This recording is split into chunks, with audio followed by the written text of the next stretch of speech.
for all the single moms out there to be warned, Dawah men and their sickening ideologies. These Dawah guys. The reason why these Dawah bros... These Dawah guys. There has been yet another incident of a Dawah figure. These Dawah guys.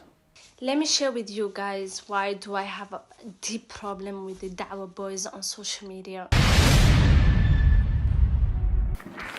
The main goal of a mentor is to pass on the energy of a win. Those chosen by a mentor have the capability to harness this energy. Gorilla, power for your greatest fight. For all the single moms out there to be warned, Dawah men and their sickening ideologies. These Dawah guys. The reason why these Dawah bros... These Dawah guys. There has been yet another incident of a Dawah figure. These Dawah guys. Let me share with you guys why do I have a deep problem with the Dawah boys on social media. Yes, us Dawah guys. We're really evil. Manipulative, narcissistic, gaslighting. We're just innately evil. We prey on those that are vulnerable, especially our Muslim sisters. Yes, that's what we do. We come together collectively and we say, how can we take advantage of the most vulnerable in our community? Sisters, single mothers. I mean, brothers and sisters, before I get into the video of the whole situation with Zaid and our dear sister, I want to just talk about a few things. I really want to know where this phenomena is coming from. As if us Dawah guys are just perverted individuals who wake up in the morning, before we have breakfast, we focus and think, and we have this big master plan of taking advantage of sisters. I mean, I'm just really curious, like, what is it that we have done that we've got this label? I mean, was I caught with prostitutes 3-4 days ago and it was exposed? Was Zakir Naik caught with a woman, A'udhu Billah? Was Mufti Menk sending nude pics? Was Muhammad Hijab caught in the red light district? What have we done? Ahmed Didat, the great giants of the Dawah. What have we done so much that this label of, oh, these Dawah guys, every single video, especially from sisters, for some odd reason, is these Dawah guys and these Dawah boys and these Dawah men and this. I mean, just imagine for a second, I started this video and I've got a lot of personal experiences when it comes to single mothers from my personal life when I was looking to get married. Yes, I've had, majority has been very good. And there's been times where it's been bad. Imagine I start a video and I go, these single mother hijabis, or more specifically, these single mother hijabi Eritreans or Pakistanis or Bengalis or Turkish or whatever you want to name it. Why would I generalize a big group of people to a couple of people that I had a bad experience with? Why? We really need to be careful. There's so much slander being out there and it's all coming down to like us. Now, just because someone does something, I mean, a couple of months ago, it was the whole sisters cannot wear the jacket because their shoulders show, something so ridiculous like that, okay? Now, what's that got to do with me? Why are we all in the same category? Something else happens, we're all labeled. So let's not generalize and fear Allah. Allah tells us in the Quran to speak the truth even if it's yourself or your kin. Or your kin. Brothers and sisters, when I came to Islam, wallahi, I got kicked out. I was called ISIS. I was called a terrorist. I was away from my house for 3 months. Okay, I was kicked out. Okay. And I was called everything. But to me, when I looked in the mirror, I had to be true to myself and say, Ali, am I going to turn my back on this religion because I'm under pressure or this, that, and I'm being called names? Never. Uqsum billah, never. I don't care if the entire globe came against me. I know Islam is the truth and I will stand by that, inshallah, till the day I die. I'm not going to be swayed. So my loyalty in this situation that I'm going to be talking about is not with anybody. Not with the sister, not with Zaid, not with Muhammad Hijab, not with Smat al-Jannah Zishan, not with Mufti Menk, nobody, not even myself. Uqsum billah, I swear upon the Rabb of the Kaaba, I am going to be just as much as I can. Okay, I'm not on nobody's side. One thing I want to mention is I have 3 daughters. I have a 7-year-old, I have a 3-year-old, and I have a 1-year-old. They are my daughters. And every father knows how they are close to their daughters. They are my life and they are a part of me. I would never, ever, ever, even if I did not have daughters before when I didn't, I would never, ever be biased or this misconception that has been spread about us around that we're misogynistic, we hate women. I wake up and I just look at my daughters and go, I hate you guys. I look at my wife and go, I hate you the most actually. And my mum, let's be just here. That's what I'm saying. Now, coming into this matter, when we're talking about vulnerability and single mothers. Now, I'm going to be very brutal and honest in this matter.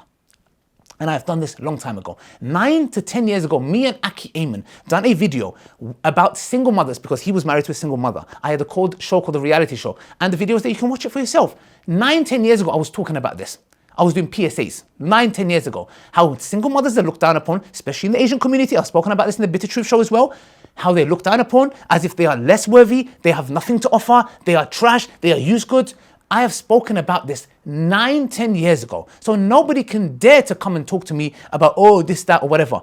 If there's anybody that can talk about this issue of vulnerability of single mothers and speaking up for their rights, it has been me. And I don't want a cookie and a thank you very much. I don't need that. And I'm not doing this to boast. I spoke about that. Not only that, about 5, 6 years ago, there was somebody that I knew, I don't want to get into details, yes, who was doing things that was inappropriate, messaging sisters in inappropriate ways, calling them to inappropriate things. He was not necessarily in the Dawah scene. Still, I'd done a video called Warning Sisters Against Ali Dawah. Why? I made it clickbait. You guys know I'm a PhD in my clickbait. I'd done that and I made a thumbnail that made it look like I got caught out and some sisters exposing me. And alhamdulillah, there was a lot of sisters out there, obviously, they're waiting for this opportunity, by the way. We're going to talk about those sisters as well. And I'd done this video. Why do you think I'd done this video? I'd done this video to warn sisters that whoever it is, that even if it's Ali Dawah coming and approaching you, because I know sisters are hypergamous by nature. So when it comes to us, we have a great power in our hands. I have to be honest, as people in the public sphere, Dawah or not Dawah, you have a great power in your hands, because when sisters see you, sadly, they have this attitude of, oh my gosh, it's Ali Dawah, oh my gosh, it's this person. They have this. Sadly, we have this power and we need to be responsible with it. That's why I've done that video to tell sisters, my dear sisters, if it is me messaging you, whoever it is, if you see us cross the line, you put it on us and you warn us. And if you see us carrying on, you go public and expose us. If we are calling you to haram, if we are talking to you in an inappropriate way, because it is not permissible. Outright, I done that video. It was against you, myself and all the public figures, and it was a message to that brother who was acting up. May Allah forgive him. He's repented, changed his ways, no problem. But the point is what? It was a warning. So, and we spoke about this on the Bitter Truth as well. Single mothers being looked down upon, divorces being looked down upon. We talk about how they play the role of a mother and a father, and they should be looked after. And I've emphasized this so many times. That's my point. Now, when it comes to my personal experience, and I'm going to go to the whole Zayd issue in a minute, our brother Zayd and our dear sister, I personally, when I was looking to get married, I met multiple single mothers for marriage. And I was not married already. I was looking to get married as my first wife. And I was looking to get married, and I would meet single mothers who had 2 kids, a child, yes, some of them divorced sisters. I had no issue with a sister. To me personally, it was like maximum 2 kids. It's personal preference for me. And I said, a sister with 2 kids, I have no problem. And believe me, when I went to these marriage meetings and I would meet them, I saw vulnerability. How? Number one, because I'm a public figure. Obviously, when they see me, oh my gosh, they see me on TV or YouTube, oh my gosh, it's Ali Dawah. You know, he chose, like, he wants to marry me. Or like, wallahi, there was one sister, Allah is my witness. She made it seem as if I was doing her a favor. And I had to reiterate and repeat and say, my dear sister, look, I'm not here to do you a favor. I don't want you to feel, I don't know how certain community have made you feel. I'm not here to make you feel as if I'm doing you a favor because I am choosing to marry you and you've got kids. I'm not doing that. I'm not here to do that. Okay? I made that clear. But I noticed this vulnerable situation single mothers were in. And I'm not saying all of them are angel, by the way. I've had quite a few, 1 or 2, majority was good, 1 or 2 bad experiences. But the point is what? The vulnerability is there. Now, as men, we have a responsibility to know better. Brothers, I know of stories. And a sister came to me 3-4 months ago where she was married to somebody and he married her, and then after that, he just chucked her away. Like this. She spoke to me. I spoke to him in person. You know what I said to her? I said, go expose him. She didn't tell me who it was. I said, I don't care who it is. I don't even want to know. I don't want to know. Go expose him. Go expose him. Why? Did I say, no, sister, don't tell anybody. Shh.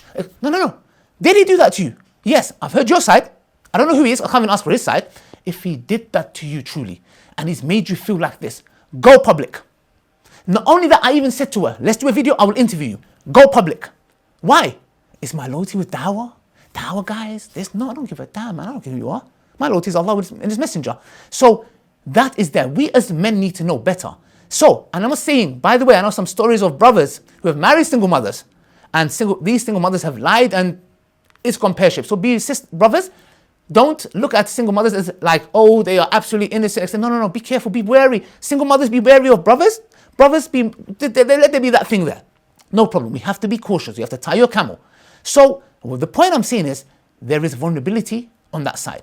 And one thing that I would say, which I do not agree with Sister Soul, I'm going to mention her. Yep, Sister Soul, you're watching this probably. May Allah bless and preserve you. One thing she would always say on the Bitter Truth Show is what? Healing. Accountability. I would just love it. When Sister Soul would say accountability and healing, may Allah bless her with an Algerian French accent, accountability and healing. Accountability and healing. If my dear sisters, if you guys do not go through the process of healing and accountability, and because you need to use it, like this whole phenomenon as well of your ex-husbands are all narcissists and manipulators, all of them, subhanAllah.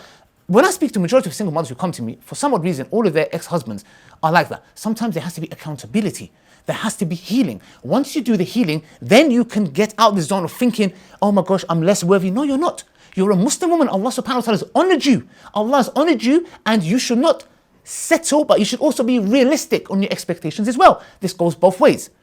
Now, coming to this issue, Brother Zayd's situation and our dear sister.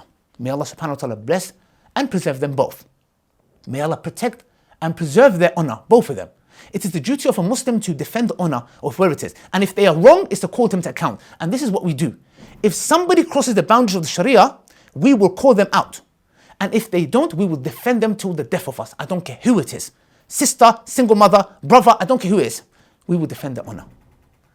In this situation, I heard these stories, things going on, etc. I didn't know what was going on. Okay, I heard this happened, that happened. At one moment, I started to think, subhanAllah, like something really bad happened. Like really, really bad. Like I thought, like, man, this like committing zina. Was he calling the sister to hotels? Was he? I just didn't know what was going on, because the situation was, because like I was just seeing this video here, these Dawah guys. I was like, Rahman, what came out? I don't know what came out. And after I watched the sister's video, I said, bro, I'll be honest with you, I don't blame the sister at all.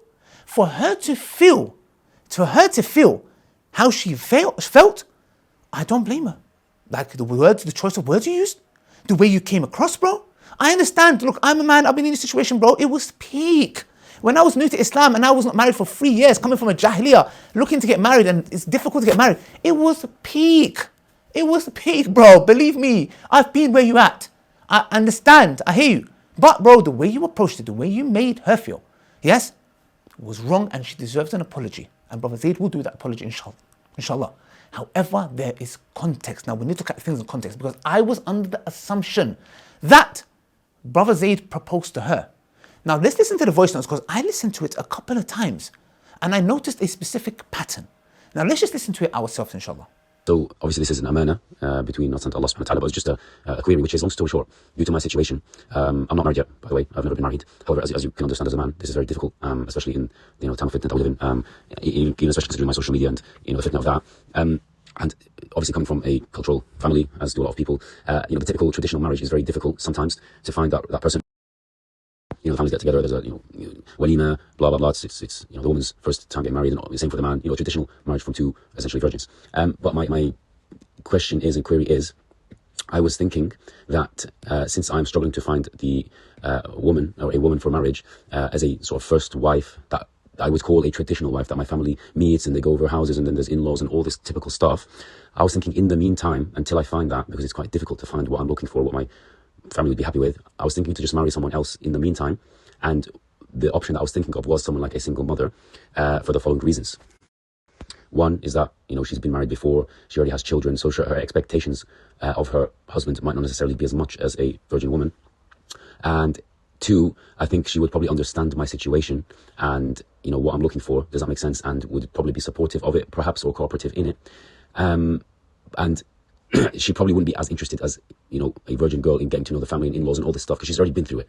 She's got a kid and she's just raising the kid, and she just wants a man there who, she can spend some quality time with every now and then, who can, they can protect each other, love each other, and protect each other from zina mainly, and look after each other. Essentially, marrying a woman and basically not telling your family about it. Obviously, as a man, I'm allowed to do this. This is fine. I'm my own mahram, I'm my own man. But my simple question was, as a single mother yourself, in your humble opinion and experience, do you think this is a wise idea? Or, to marry, basically, for me to marry someone like a single mother, just so I can have someone there, protect myself, have that affection and love that every man needs, until not with the intention of divorce, of course not, but like as someone there until I find that traditional quote unquote wife that, my family would know and all these things. Whereas the family wouldn't know of this other sort of single mother wife. So what do you think, as someone who's raising a beautiful child as yourself, is this something that's, how would you feel as a single mother about that?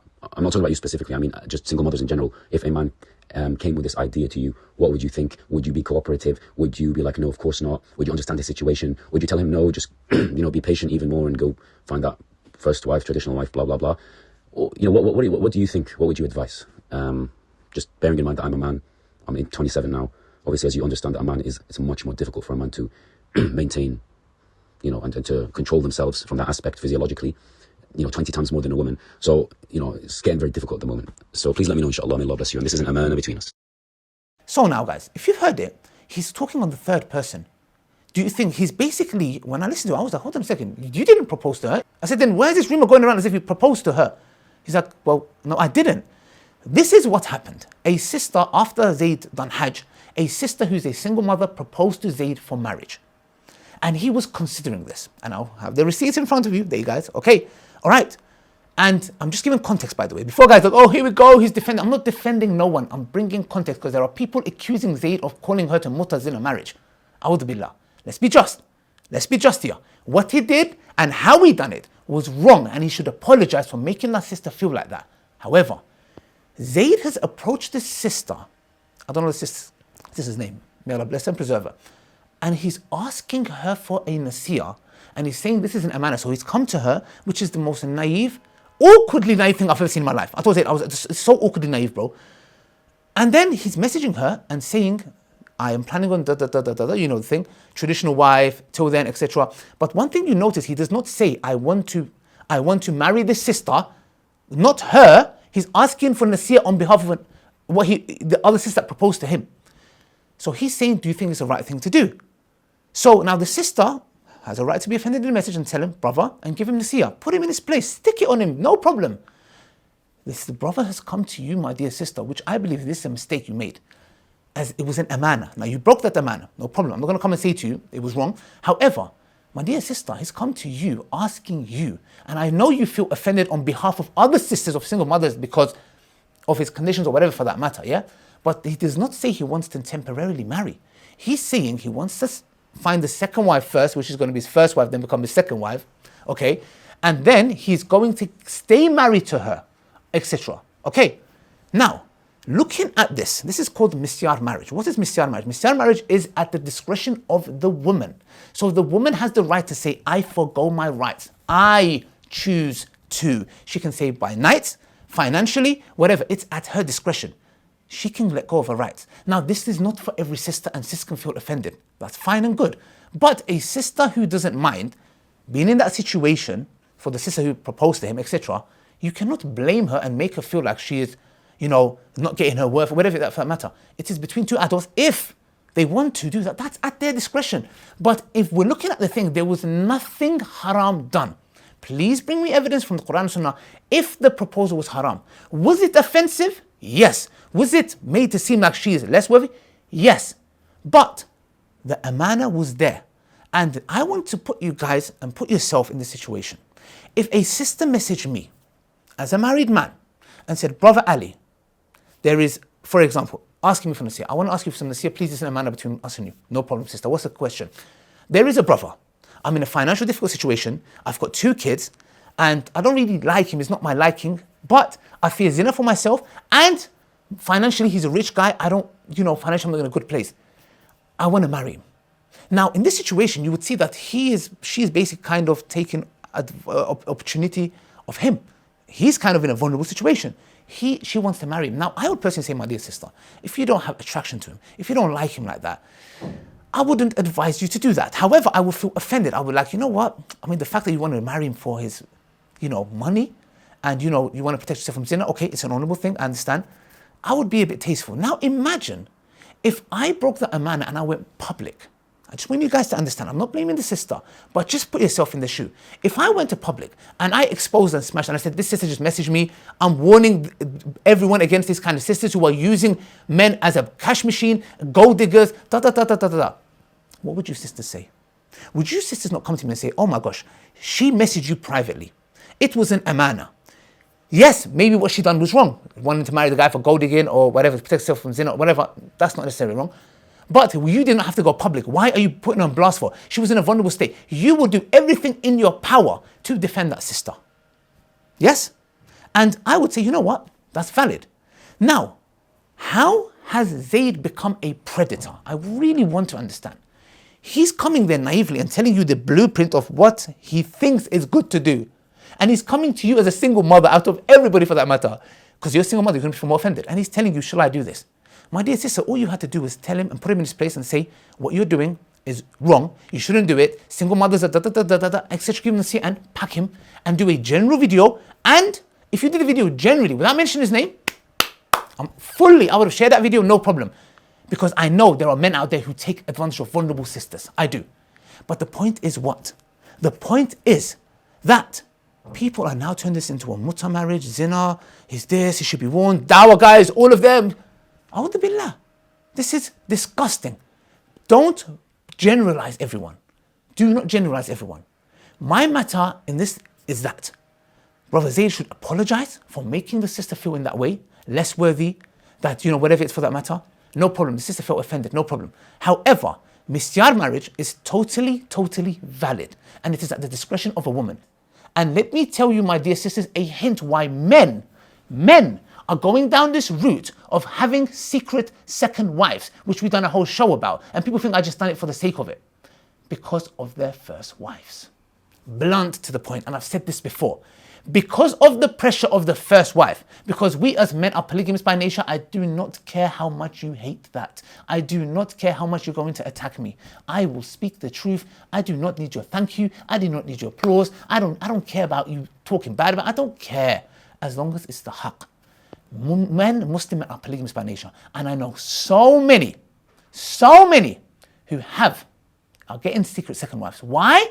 Because their first wife will destroy. And let me tell you something, in most scenarios, does the first wife come and say, this is a single mother, vulnerable, look after her? No, it is those women, single, the first wives who are saying, I don't care, to hell with her, hope she dies. Wallahi, they destroy these marriages. You know who it is?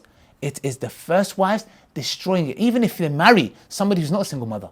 Even if brothers wanted to do something good, and let me be honest with you, and I tell this to the brothers, do not oppress a single mother or any woman because you fear your first wife.